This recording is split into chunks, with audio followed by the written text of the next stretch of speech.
E se eu te dissesse que clicar nesse vídeo não foi uma escolha sua?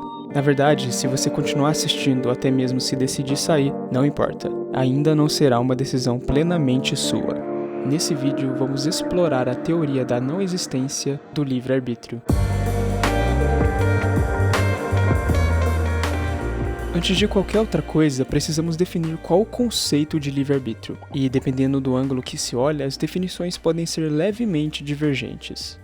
No entanto, o entendimento mais comum seria de que livre-arbítrio é a capacidade de um indivíduo tomar decisões de acordo com a sua própria vontade, sem que essa vontade seja determinada por forças externas. É o poder de tomar decisões ou realizar ações independentemente de qualquer evento ou estado anterior. É a capacidade de escolher de forma autônoma entre diferentes cursos de ações possíveis. Ou ainda, de forma mais simplificada, a qual adotaremos aqui nesse vídeo, livre-arbítrio é a capacidade de um indivíduo de, em algum grau, autodeterminar o seu próprio destino.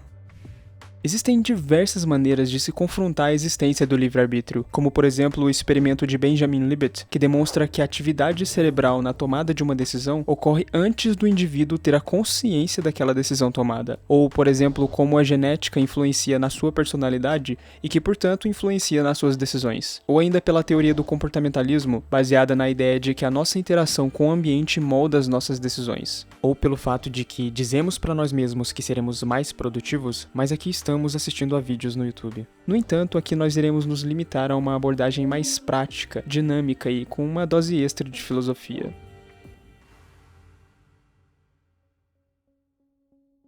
Nosso ponto de partida para analisar essa ideia vai ser concordando com a seguinte frase: qualquer evento só ocorre porque um evento anterior a esse ocorreu, certo? Para ficar mais fácil de entender, vamos imaginar o seguinte cenário. Você está andando na rua e uma pessoa que parece perdida te pede uma informação sobre como chegar a um determinado lugar. Você então decide ajudar e indica a direção. Como forma de agradecimento, a pessoa então estende a mão para você, você estende de volta e ambos seguem seus caminhos. Vamos analisar cuidadosamente esse cenário. O evento aqui seria você cumprimentar a pessoa. Porém, você só a cumprimentou, pois ela estendeu a mão para você primeiro. Mas ela só fez isso porque você deu uma informação útil para ela. Mas você só deu essa informação para ela, pois ela te perguntou. E ela só te perguntou porque estava perdida e assim por diante. Ficamos então com essa sequência de eventos que culminam até o momento presente. O que isso significa é que o resultado do seu presente depende de uma sequência de eventos anteriores. E se dentro dessa cadeia de eventos mudarmos qualquer um, o resultado seria completamente diferente. O resultado então não foi escolhido, apenas obtido, de acordo com as variáveis que te foram apresentadas ao longo do caminho. E, obviamente, quais variáveis serão essas, você não as escolhe, você só a tem. O que podemos inferir com isso é que o seu destino foi determinado por causas anteriores. Em outras palavras, nós não agimos, na verdade, reagimos ao ambiente à nossa volta. Vamos dizer então que você argumente algo como: tudo bem, eu posso não ter o controle de quem vai interagir comigo ou das circunstâncias à minha volta, mas eu tenho a total liberdade de escolher como eu quero agir diante tais circunstâncias. E, bom, essa na verdade é a segunda parte do nosso problema.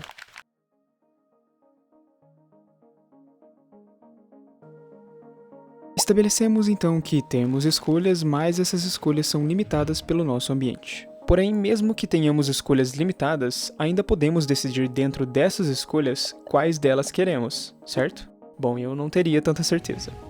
Imagine que eu te apresente duas opções de sabores de sorvete e duas opções apenas, chocolate e limão. O que eu estou fazendo aqui é replicando a ideia de que você não tem controle das opções que serão apresentadas a você, mas, supostamente, você tem a capacidade de escolher dentre as opções apresentadas qual você quer. Então, escolhe uma. Bom, é claro que eu não consigo saber qual você escolheu, mas apenas para ilustrar o experimento, vamos supor que você escolheu chocolate. Pense, o que te levou a escolher chocolate ao invés de limão? A resposta mais provável seria porque você gosta de chocolate mais do que gosta de limão, ou que você, apesar de gostar de limão, ainda prefere chocolate. O que isso simplesmente significa é que o seu querer em relação ao chocolate é maior que o seu querer em relação ao limão, portanto você o escolheu. Agora a pergunta é, você consegue determinar qual sabor você quer? Eu não estou perguntando se você consegue determinar qual sabor você vai pegar, mas sim determinar qual sabor você quer. Por exemplo, tente genuinamente querer mais limão do que chocolate. Ou tente genuinamente gostar mais de limão do que chocolate. É impossível, você simplesmente prefere mais um do que o outro. A grande questão é que você não consegue determinar o seu querer em relação a alguma coisa, você simplesmente quer. Portanto, o seu destino é claramente determinado pelo seu querer, e o seu querer não é determinado por você. Vamos supor então que você diga, e se, mesmo eu gostando muito mais de chocolate, eu ainda escolher o de limão? Só pra te contrariar e provar que eu tenho liberdade de escolha. Isso provaria que eu possuo livre-arbítrio, já que, mesmo querendo mais um, eu ainda escolhi o outro. Aqui as coisas ficam ligeiramente complicadas, mas mesmo assim não muda nada. A única diferença é que agora o seu querer em afirmar que você possui liberdade de escolha é maior que o seu querer em escolher o sabor de sorvete que você mais gosta. E esse querer não foi determinado por você, mas sim surgiu em você porque eu te apresentei esse problema. Mas, se eu fiz o que eu quero, isso não poderia ser considerado minha escolha e, portanto, liberdade de escolha? Bom, eu diria que não. É mais como se fosse uma ilusão de escolha. É como se alguém te dissesse, você pode escolher qualquer coisa contanto que seja isso. Isso seria liberdade de escolha? De certa forma, você pode fazer tudo o que você quer. Você só não tem capacidade de escolher o que você vai querer. Uma argumentação que sempre aparece também é, imagine que eu não quero ir pra academia, pois eu tô com preguiça, tô cansado e desmotivado. Mas mesmo assim eu escolho ir. Já que eu fiz algo que eu não queria, eu fui contra o meu próprio querer, e isso é uma prova de que eu possuo livre-arbítrio, certo? De acordo com a teoria que estamos vendo aqui, também não. A premissa ainda é a mesma. Você tem uma motivação para ir à academia, certo? Talvez porque você acredita ser importante, por saúde ou por vontade de manter um corpo estético. E essa motivação nada mais é do que um querer. E nesse caso, o seu querer de ir à academia por qualquer razão que seja, foi maior do que o seu querer de não ir e ficar em casa. Veja, basicamente tudo parece ser um constante confronto de diferentes quereres, onde um prevalecerá sobre o outro, e qual deles será, você não controla.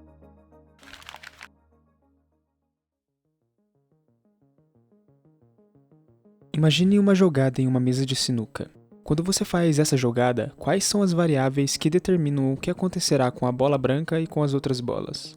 Bom, algumas delas seriam o ângulo do taco, o ponto de contato com a bola branca, a força aplicada, a direção, a superfície da mesa, a inclinação da mesa e até mesmo coisas como a temperatura, a umidade e o vento pode influenciar. Mudar qualquer uma dessas variáveis mudaria completamente o resultado final. Agora imagine o seguinte, imagine que de alguma forma conseguíssemos simular as exatas mesmas condições no momento da primeira tacada. O resultado seria exatamente o mesmo da primeira jogada. Se a gente rodasse essa simulação de novo e de novo e de novo infinitas vezes, o resultado não seria diferente. Agora vamos aplicar essa mesma lógica à escolha do sorvete que fizemos. Você entra na sala e eu digo que irei provar para você que você não tem livre-arbítrio, e peço para você escolher entre os sabores de chocolate e limão. Você, apesar de gostar mais de chocolate, sabe que está sendo testado e escolhe limão só para me contrariar. Eu então explico que o fato de você pensar que deve me contrariar foi o que te fez escolher limão, portanto você jamais teria escolhido chocolate. Você então coça a cabeça e pensa, esse cara é completamente doido. E apesar de que você provavelmente não está errado na sua afirmação, se a gente repetisse essa sequência de ações de novo e de novo e de novo, reaplicando todas as variáveis anteriores, o resultado não seria diferente. Você sempre teria feito a mesma escolha.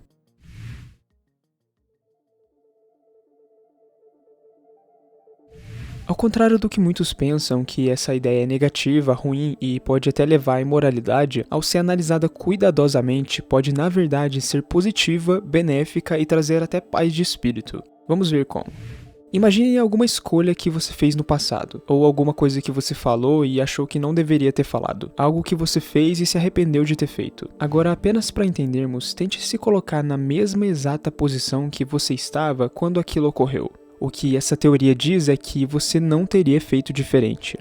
Hoje você só consegue se arrepender por causa das diferentes perspectivas que você ganhou com o tempo, porque agora você já sabe o que aconteceu depois daquilo. Mas naquele momento, considerando aquele cenário, aquelas variáveis, o conhecimento que você tinha naquela época, a configuração de mundo naquele exato momento, aquilo parecia o certo a se fazer. Portanto, aquela decisão foi a única decisão que você poderia ter tomado. Então, o que essa teoria traz é que você pode finalmente parar de se preocupar preocupar com o passado e se sentir bem consigo mesmo. Essa filosofia traz um conceito muito intrigante e entendê-lo pode ser muito benéfico. É injusto o seu eu do presente julgar as suas ações do seu eu do passado, pois o conhecimento e as configurações de mundo são totalmente diferentes, o que não é só literalmente sem sentido, mas também é paradoxalmente injusto. Portanto, a melhor decisão seria não julgar, mas aceitá-lo, para que você possa imparcialmente observá-lo e tentar moldar as suas ações no futuro.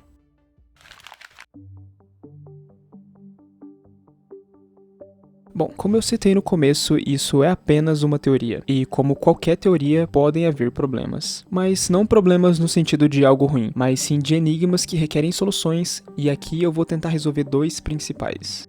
O primeiro seria o argumento de que, se não temos livre-arbítrio, então não importa o que fazemos, e isso é completamente sem sentido.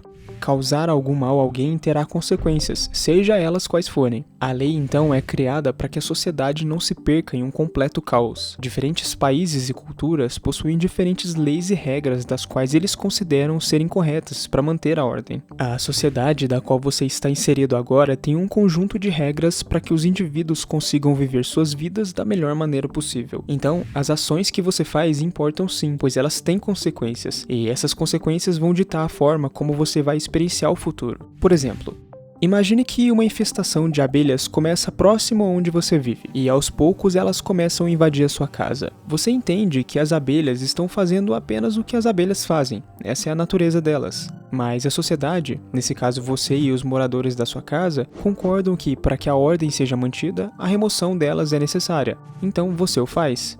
Então, sim, as suas ações importam. O segundo problema é a teoria de que, se não temos livre-arbítrio, então eu não tenho controle sobre as minhas próprias ações. E esse talvez é o mais complicado dos problemas. Pois, apesar de supostamente ser verdade, de que você não tem livre-arbítrio, você deve agir como se tivesse. E isso se deve por dois motivos. O primeiro é que a nossa arquitetura interna nos leva a perceber o mundo de acordo com o nosso lugar e circunstância. O que é certo para você pode ser errado para outra pessoa. Dessa forma, por mais que no grande esquema das coisas tudo seja absoluto, a nossa percepção é relativa. E por mais que você queira, você não consegue nem tem a capacidade de levar em conta todas as possibilidades que influenciam e antecedem a sua decisão. Por esse motivo, devemos agir conforme a nossa própria percepção, pois é assim que fomos desenhados para ser. Além disso, como vimos na causalidade, todas as variáveis contam na hora de tomar uma decisão. E o fato de você agir como se o livre-arbítrio existisse se torna uma variável no cálculo de qualquer decisão, que, por sua vez, culmina para um resultado mais benéfico. Por exemplo, imagine que uma pessoa fala algo ruim sobre você e você automaticamente faz algo que poderia ser considerado prejudicial por causa daquela fala. O que isso significa não é só que aquela pessoa te influenciou, mas sim que ela moldou o seu comportamento. No entanto, se, quando isso acontecer, você racionalmente entender que se você agir de forma impulsiva, você estará sendo moldado por causa de uma fala alheia, e a partir desse entendimento você agir como se fosse realmente livre, a sua próxima decisão será muito mais positiva.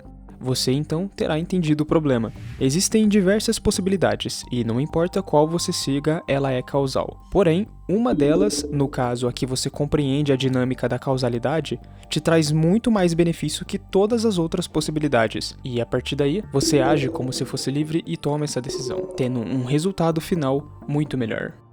Isso não é intrigante? O fato de você compreender que você não tem liberdade se torna uma variável nas suas decisões que pode te levar a escolhas mais conscientes.